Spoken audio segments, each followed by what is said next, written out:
Ce qui est important à comprendre quand on est candidat, c'est que finalement, dans le monde du recrutement, chaque entreprise a ses propres paramètres de recrutement pour évaluer une candidature.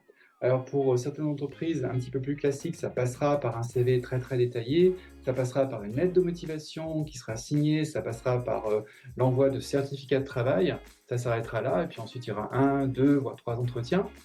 Euh, Par contre, pour d'autres entreprises, ça va être beaucoup plus fluide. Ça va être simplement une prise de contact par LinkedIn avec des entretiens très rapides en fait qui vont se mettre en place. Peut-être une prise de référence et puis ensuite peut-être aussi un business case ou alors des tests d'évaluation également. Donc il y a des pratiques de recrutement qui sont très très variées pour essayer d'évaluer un candidat. Et c'est pas simple d'évaluer si un candidat va pouvoir euh, vraiment passer par rapport à la culture de l'entreprise, va pouvoir s'adapter dans un nouveau contexte de travail, va pouvoir aussi vraiment travailler avec l'ensemble des collaborateurs qui sont présents.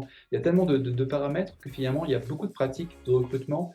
Et chaque entreprise, il faut s'interroger au préalable quand on regarde un petit peu, avant de postuler dans une entreprise, regarder quel est le parcours de recrutement que propose chaque entreprise. Ça, par exemple, vous pouvez le voir sur le site de l'entreprise, où certaines entreprises détaillent un petit peu comment ça se passe quand on postule dans l'entreprise.